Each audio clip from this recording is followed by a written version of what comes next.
करोतु कल्याणम् आरोग्यं धनसम्पदः लक्ष्मीः कौस्तुभपारिजातकसुरा धन्वन्तरिश्चन्द्रमा। नमस्कार, आप देख रहे हैं हमारी खास पेशकश आयुष्मान भव। मैं हूं आपके साथ नेहा दुबे। अपने इस खास कार्यक्रम के माध्यम से हम आयुर्वेद पद्धति और प्राकृतिक चिकित्सा के जरिए उपचार के तरीके आपको घर बैठे बताते हैं।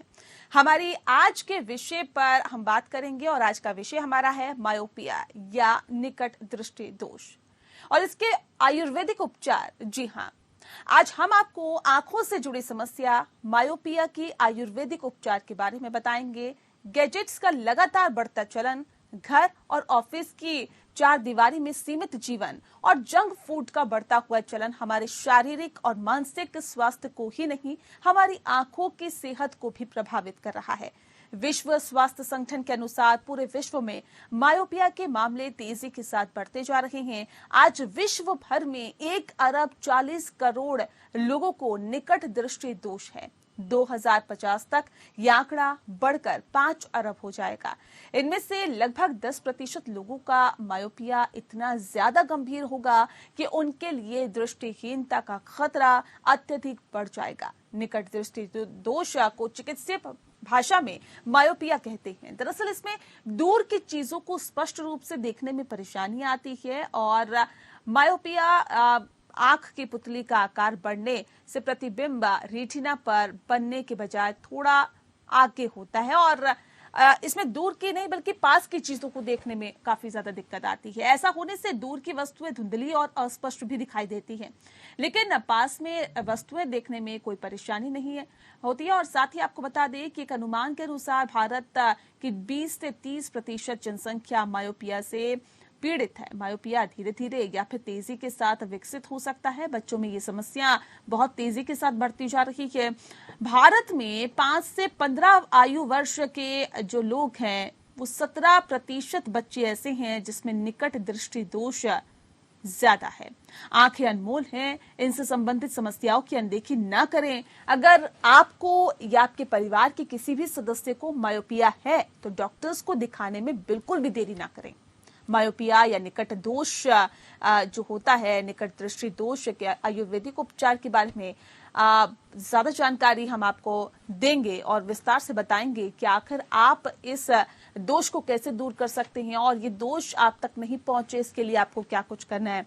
और ये विस्तार से जानकारी देने के लिए हमारे साथ मौजूद है बेहद ही खास मेहमान आयुर्वेदिक विशेषज्ञ डॉक्टर रिजू अग्रवाल जी। बहुत स्वागत है सर आपका। नमस्कार। दरअसल डॉक्टर रिजू अग्रवाल को आयुर्वेदिक नेत्र विज्ञान के क्षेत्र में 17 से अधिक वर्षों का अनुभव है। आपके नाम शोध पत्रिकाओं में 25 से अधिक रिसर्च पेपर्स प्रकाशित हैं। डॉक्टर अग्रवाल नेत्र के विभिन्न विषयों पर 4 पुस्तकें भी लिख चुके हैं और विभिन्न पुस्तकों में कई अध्यायों का भी योगदान इनका रहा है। 2019 में IMA ने आपको धन्वंतरी अवार्ड से नवाजा था और भी कई सम्मान आपके नाम है। ये तो था एक बहुत संक्षिप्त में डॉक्टर अग्रवाल का परिचय। अगर आप भी निकट दृष्टि दोष से संबंधित कोई भी सवाल पूछना चाहते हैं तो आप इस खास कार्यक्रम का हिस्सा बन सकते हैं, हमें फोन कर सकते हैं और जानकारी ले सकते हैं। डॉक्टर अग्रवाल हमारे साथ लगातार मौजूद है। करोतु कल्याणम् आरोग्यं धनसम्पदः लक्ष्मीः कौस्तुभपारिजातकसुरा धन्वन्तरिश्चन्द्रमा। डॉक्टर अग्रवाल, सबसे पहला मैं सवाल आपसे जानना चाहती हूँ क्योंकि आज का विषय हमारे लिए देखिए बहुत महत्वपूर्ण है। ये ना सिर्फ बीमारी जो है वो बच्चों को अपनी चपेट में ले रही है बल्कि बड़ों को भी अपनी चपेट में लेती है। लेकिन वक्त के साथ साथ अगर इस तरह की समस्या हो तो समझ आता है, लेकिन छोटी उम्र में ही अगर इस तरह की समस्या से दो चार होना पड़े तो इसे आप क्या कहेंगे? मायोपिया या निकट दृष्टि दोष पर आयुर्वेद की क्या थ्योरी है सर? जी, आयुर्वेद में एक दृष्टिगत रोग बताए हुए हैं और दृष्टिगत रोगों के अंदर ही सारे जो रिफ्रैक्टिव एरर्स हैं उसका वर्णन आयुर्वेद में मिलता है। और आजकल हमारी जो जीवन शैली है उसमें इस तरीके से हम लोगों ने अपने आप को ढाल लिया है कि फोन और लैपटॉप और मोबाइल ये सब इतना ज़्यादा यूज़ कर रहे हैं। जो मायोपिया का एक कॉज है एक्सेसिव एकोमोडेशन, यानी ज़्यादा से ज़्यादा नज़दीक की नज़र का इस्तेमाल करना। तो उसके कारण जो है बार बार एक्सेसिव एकोमोडेशन होती है। और बच्चों में, क्योंकि बच्चे जो हैं अब क्लासेस भी ऑनलाइन, अभी तो कुछ ठीक है लेकिन पहले बच्चे भी ऑनलाइन क्लासेस करते थे और 8 से 10 घंटे से ज़्यादा का उनका नियर वर्क रहता था। और आउटडोर जो हमारी एक्टिविटीज़ हैं, बाहर खेलना, बाहर सनलाइट का एक्सपोजर, ये सब चीज़ें जो हैं हमारे यहाँ आयुर्वेद में बता रखा है कि आज से 5000 साल पहले बताया है कि सूक्ष्म निरीक्षणाद, अति सूक्ष्म निरीक्षणाद एक जो है जो रोगों का, नेत्र रोगों का एक कारण है, यानी बहुत ज़्यादा अत्यधिक नज़दीक का कार्य करना। तो ये सारी चीज़ें हैं आयुर्वेद में और इसका उसके हिसाब से ट्रीटमेंट भी बताया हुआ है। और इसमें हमें अपने खान पान का, अपने एनवायरनमेंट का, अपनी दिनचर्या का, हर चीज़ का ध्यान रखते हैं तो फिर हमें ज़रूर इस पे आयुर्वेद से फ़ायदा मिलता है। बिल्कुल। क्यों बताइए कि क्यों होता है ये मायोपिया या निकट दृष्टि दोष, और बच्चों को मायोपिया या निकट दृष्टि दोष से कैसे बचाएं? जी, तो मायोपिया के बेसिकली 3 कॉजेज हैं, 3 मेजर कॉजेज हैं। एक तो अनुवांशिक है, जेनेटिक कॉज है। तो उसमें अगर दोनों पेरेंट जो हैं अगर मायोपिक हैं या जो है पैथोलॉजिकल मायोपिया से ग्रसित हैं, तो उनके जो ऑफस्प्रिंग है, उनके जो बच्चे हैं, उनमें बहुत सारे चांसेस होता है कि वो मायोपिक हो। तो जेनेटिक कॉज तो हम ठीक नहीं कर सकते हैं, लेकिन जो दूसरा कॉज है एनवायरमेंटल कॉज, तो उसमें एनवायरमेंटल कॉज में सबसे ज़्यादा जो रीज़न आजकल दिनचर्या का, जीवन शैली का ऐसा हो गया है कि उसके अंदर हमारे घर छोटे होते जा रहे हैं। पहले हम बड़े बड़े घरों में रहते थे, अब छोटे घर होते जा रहे हैं और हमारा सनलाइट एक्सपोजर बिल्कुल बहुत कम हो गया है। तो एटलीस्ट हमारे को 2 से 3 घंटे सनलाइट का एक्सपोजर होना जरूरी है हमारी आंखों के लिए। हमारी आंखों की जो इलोंगेशन है, जो हमारी आंखों के आकार है, उसको बनाए रखने के लिए सनलाइट एक्सपोजर, इसलिए आउटडोर एक्टिविटी बच्चे को 2 से 3 घंटा दिन में जरूर करानी चाहिए और उसको घर से बाहर जाने के लिए प्रेरित करना चाहिए। ज्यादातर ये जो बीमारी है वो कितने से कितने साल तक के बच्चों के बीच बेसिकली देखी जा रही है? जी, जब बच्चा बर्थ लेता है, जब बच्चा पैदा होता है तो वो हाइपरमेट्रोपिक होता है। यूजुअली 2 से 3 डायोप्टर का हाइपरमेट्रोपिया होता है। लेकिन धीरे धीरे जैसे जैसे आंख का आकार बढ़ता है, 5 साल और 6 साल के आसपास उसका आकार 70% तक अपना एडल्ट साइज को ले लेता है। और जो हमारा डेवलपमेंटल मायोपिया है वो यूजुअली 7 इयर्स से आगे स्टार्ट हो जाता है बढ़ना, और उसको 8 से 12 साल, 8 से 15 साल के मायोपिया को स्कूल मायोपिया भी बोलते हैं। तो ये जो पीरियड है इसमें हमारे को मोस्टली टीचर्स या स्कूल से पता लगता है कि बच्चे को धुंधला दिखता है, क्योंकि उसको ब्लैक बोर्ड देखने में परेशानी होती है। और स्पेशली तब जब वो क्लास में पीछे बिठा दिया जाता है, आगे से तो फिर भी वो देख लेता है, लेकिन जो सबसे पहला कारण या जो हमारे को संकेत मिलता है, क्योंकि इसका और कोई लक्षण नहीं होता, शुरू में सिर्फ धुंधला दिखना ही एक लक्षण होता है, और वो हमारे को स्कूल के माध्यम से या कभी जो है माता पिता भी ऑब्जर्व करते हैं कि बच्चा बहुत ज्यादा पास जाके टीवी देख रहा है, बहुत ज्यादा पास से पढ़ाई कर रहा है, किताबें बहुत ज्यादा क्लोज कर रहा है, या फिर वो थोड़ा स्लिट बना के, यानी थोड़ा आंखें को बंद करके, आधी बंद आधी खुली आंखों से देख रहा है। तो ये भी एक लक्षण होता है मायोपिया का।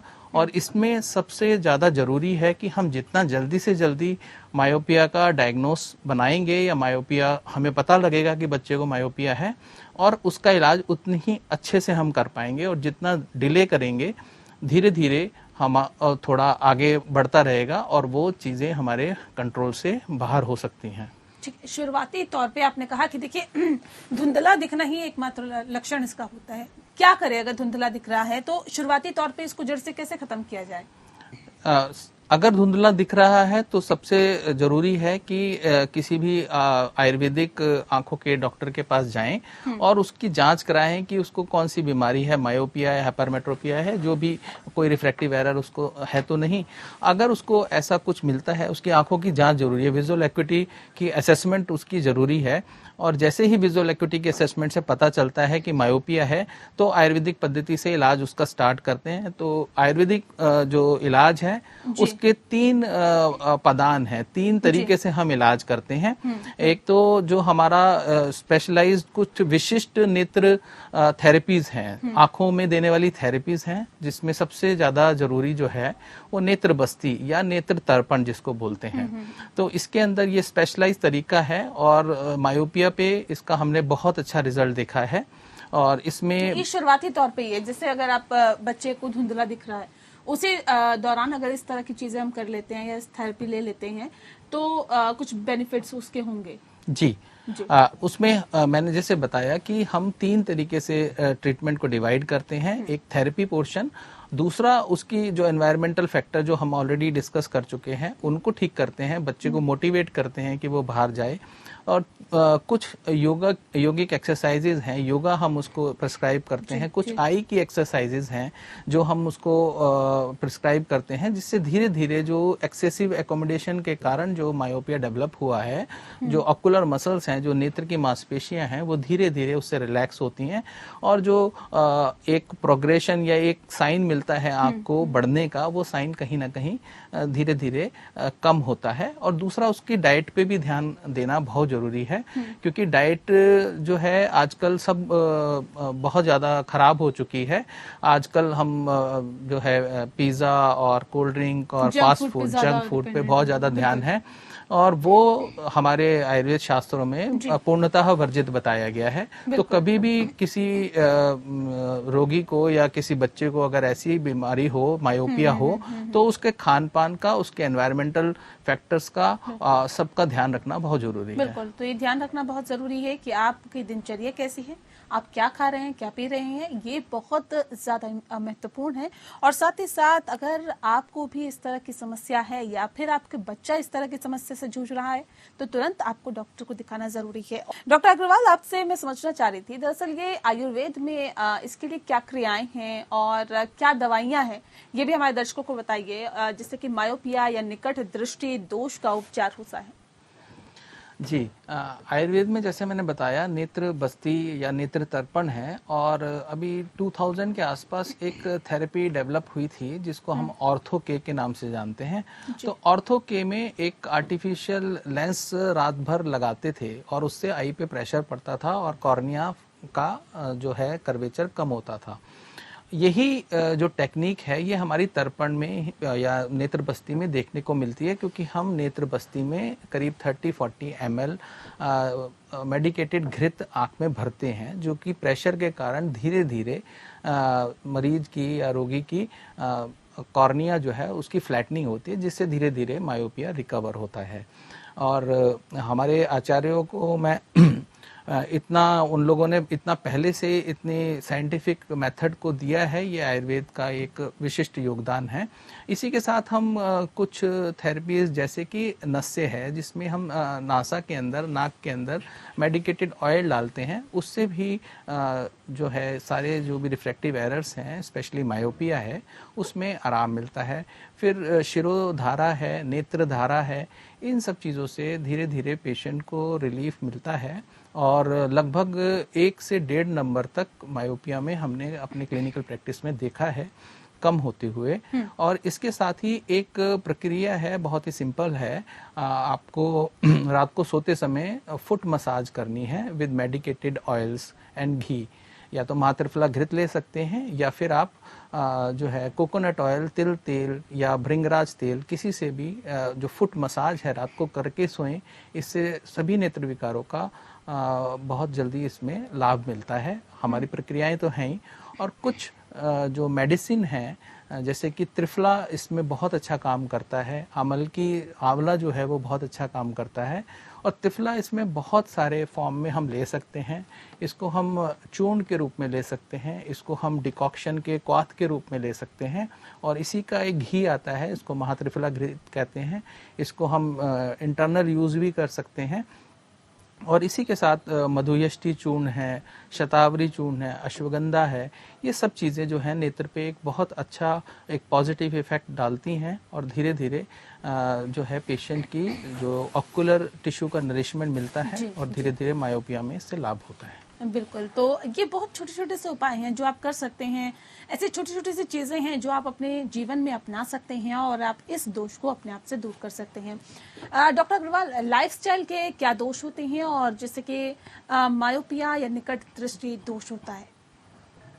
जी, तो लाइफस्टाइल, जैसे मैंने बताया कि हमारा पूरा लाइफस्टाइल बदल गया है, हमारी स्लीपिंग हैबिट्स बदल गई हैं, हमारा जो एक पैटर्न था आउटडोर एक्टिविटीज़ का वो ख़त्म हो गया है। तो धीरे धीरे हम लोग फिर जो है कहीं ना कहीं अपने नेत्र रोगों को एक तरीके से इनवाइट कर रहे हैं, और बच्चों में स्पेशली इतना ज़्यादा नेत्र रोग मिलने लग गए हैं। एक सर्वे के हिसाब से 2050 तक लगभग हर दूसरा आदमी जो है मायोपिक होगा। तो ये इसकी सिवियरिटी है, ये एक ग्लोबल एपिडेमिक के रूप में आ रही है, और इससे हमारे को हमेशा ध्यान रखना चाहिए कि हम सुबह जल्दी उठें, अपना जो भी दिनचर्या है उसका एक निश्चित क्रम होना चाहिए, जी। और खाने पीने का ध्यान रखें, और बच्चे को बाहर जरूर भेजें। और सबसे ज़्यादा ज़रूरी बात यह है कि हम जो 5 साल से नीचे के बच्चे हैं उनके हाथ में मोबाइल, टैबलेट, लैपटॉप, उनका एक्सपोजर हम बिल्कुल बंद कर दें, क्योंकि बच्चों का ये होता है कि खाना नहीं खा रहा है, आपने मोबाइल पकड़ा दिया, आपने उसको टैबलेट दिखा दिया, उसको मूवी दिखा दी, लेकिन उसको उसकी कोई ज़रूरत नहीं है, और इससे क्या होता है उसको एक हैबिट बनती है, और वो एक गैजेट को लेकर पूरी लाइफ लॉन्ग के लिए एक एडिक्शन बन जाता है, और धीरे धीरे जो है आँख में इस तरीके के रोग उत्पन्न हो जाते हैं। बिल्कुल, ये भी जानना मैं चाहूंगी आपसे डॉक्टर अग्रवाल, क्योंकि एक चीज तो आपने बहुत बताई थी कि देखिए धुंधलापन जो होता है उससे इसकी शुरुआत हो जाती है, और इसके क्या कुछ लक्षण होते हैं जिससे कि हमें ये पता चले कि ये व्यक्ति मायोपिक है, या फिर आने वाले वक्त में दिक्कतें और ज्यादा बढ़ सकती है। जी, जैसे हमने ऑलरेडी डिस्कस करा है कि जो बच्चा है वो बहुत ज़्यादा नज़दीक से चीज़ों को देखने लगता है, क्योंकि उसको ब्लर्ड इमेज दिखती है, उसको धुंधलापन दिखता है, लार्ज होती है साइज में इमेज, और जो है धुंधली होती है। जी। तो इसलिए उसको नज़र नहीं आता, वो पास से जाके देखने लगता है। उसके बाद उसको हेडेक एक कॉमन कंप्लेंट है, सिर में दर्द रहता है। हाँ। और उसके साथ ही जो है स्लिट विजन है, यानी आंखों को छोटा करके देखता है। और दूसरा, कई बार हम लोगों को इसमें स्क्विंटिंग भी देखने को मिलती है, आंख का भैंगापन भी इसमें डेवलप होता है। तो ये सारे कारण हैं, और कुछ अगर बहुत एडवांस स्टेज का मायोपिया हो जाता है जिसमें कुछ रेटिनल चेंजेस भी आते हैं, तो उसमें जैसे काले मच्छर या कुछ काले धब्बे आंखों के आगे दिखाई देना, और फ्लोटर्स जिसको हम बोलते हैं मेडिकल टर्म में, और जो है एकदम से नेत्र का बहुत एडवांस स्टेज पे, जब वो पैथोलॉजिकल मायोपिया की स्टेज होती है, तो कई बार एकदम से नज़र का गिरना, ये सारे कारण जो हैं, ये लक्षण है मायोपिया के, इसको ध्यान में रखना सबको जरूरी है। ठीक है, मायोपिया या निकट दृष्टि दोष से डॉक्टर अग्रवाल बचने के लिए हम इलाज के दौरान कैसा अपना खान पान रखें? जी, खाने पीने में जो विशेषकर जो प्रोटीन है, प्रोटीन और विटामिन्स का जरूर ध्यान रखें, माइक्रो न्यूट्रिएंट्स का जरूर ध्यान रखें, क्योंकि ऑक्यूलर टिश्यू पे हर खाने पीने का जो है असर होता है। खाने पीने में जो मोस्ट कॉमन जो चीज़ें हैं, जैसे कि कैरेट है, वो सबको पता है, स्पिनच है, पालक है, बीट रूट है, चुकंदर हम बहुत अच्छी मात्रा में लेना चाहिए, और आपका जो मूंग है, हरी मूंग, बहुत अच्छे तरीके से उसका सेवन करना चाहिए। और बाकी जो अम्ल पदार्थ हैं जो कि एसिडिक हैं, जो थोड़े सौर टाइप के सब्सटेंस हैं, उनको अवॉइड करना चाहिए, जिसमें सिरका पड़ा हो, इस तरीके की चीज़ें जो हैं। रूक्ष चीज़ें हम बहुत खाने लगे हैं, जैसे चिप्स हैं और ये सब चीज़ें हैं, इसको अवॉइड करना चाहिए। रूक्षता जो है आंखों के लिए ठीक नहीं है। ये भी थोड़ा सा हमारे दर्शकों को बता दीजिए कि किस तरह के आंखों के व्यायाम होते हैं जिनकी जरूरत होती है इस दौरान। जी, तो आई एक्सरसाइज के बहुत सारे पब्लिकेशन हैं। तो मोस्टली जो हम रूटीन में एक तो कन्वर्जेंस एक्सरसाइज हम कर सकते हैं। कन्वर्जेंस एक्सरसाइज में कोई भी पॉइंटेड ऑब्जेक्ट लेना है, पॉइंटेड ऑब्जेक्ट पेन या पेंसिल की टिप आप देख सकते हैं और उसको अपनी नाक के पास लाएं, तेज लाएं, बहुत स्लो नहीं लाएं और उसको पास लाकर एक देखने की और उसको साफ देखने की कोशिश करनी है। जब आंखों पे थोड़ा खिंचाव महसूस हो तो आंखें बंद करके फिर दोबारा ये प्रक्रिया करनी है। इस प्रक्रिया को दिन में 60 बार करना है, एक बार में 20 बार। जैसे आपने एक बार एक्सरसाइज करी उसको 20 बार और दिन में 3 बार ये एक्सरसाइज कर सकते हैं। और साथ में आई की जो मूवमेंट्स है, जैसे कि अपर मूवमेंट, आंखों को ऊपर देखना, आंखों से नीचे देखना, 10-10 बार ये करें। डायगोनल देखना, एक्सट्रीम राइट को देखना, एक्सट्रीम लेफ्ट को देखना, सीधे हाथ को देखना, लेफ्ट हैंड को देखना। इस तरीके से हम एक ग्रुप ऑफ एक्सरसाइजेस प्रिस्क्राइब करते हैं। घुमाए जी, बिना गर्दन घुमाए। ऊपर देखना है, नीचे देखना है, डायगोनल देखना है राइट साइड पे। तो इस तरीके से 8 कार्डिनल डायरेक्शंस हैं, उसमें हमें देखना है। और जो है इसके अंदर हम ये भी रिकमेंड करते हैं, त्राटक भी एक बहुत अच्छी जो है प्रक्रिया है। त्राटक का भी यूज हमें रेगुलरली करना चाहिए। इससे हमारी कंसंट्रेशन बढ़ती है और ऑक्यूलर जो हमारी टीयर फिल्म है वो ठीक होती है और बाकी और भी लाभ होते हैं। बिल्कुल। तो अगर आप एक छोटी छोटी सी एक्सरसाइज करेंगे, छोटे छोटे से ऐसे नुस्खे अपनाएंगे, तो मुझे लगता है कि इस तरह की जो समस्याएं हैं वो आपके इर्द गिर्द भी नहीं आएगी। बहुत छोटी छोटी सी चीजें बताई है डॉक्टर अग्रवाल ने, और खान पान आपको कैसे रखना है ये भी बहुत विस्तार से, बहुत तफसील से बताया है। तो बेहतर रहेगा कि अपने दिनचर्या को अच्छा करें। ये छोटे छोटे से व्यायाम के जो तरीके बताए हैं इनको अपनाएं, अपने जीवन में लेकर आएं, जिससे कि मायोपिया जिसका हम अभी जिक्र कर रहे हैं, मायोपिया या निकट दृष्टि दोष, इसको आप अपने आप से दूर रख पाएं। बहुत शुक्रिया डॉक्टर अग्रवाल आपका हमारे इस खास कार्यक्रम के माध्यम से जुड़ने के लिए। आयुष्मान भव में फिलहाल इतना ही। नमस्कार। करोतु कल्याणम् आरोग्यं धनसम्पदः लक्ष्मीः कौस्तुभपारिजातकसुरा धन्वन्तरिश्चन्द्रमा।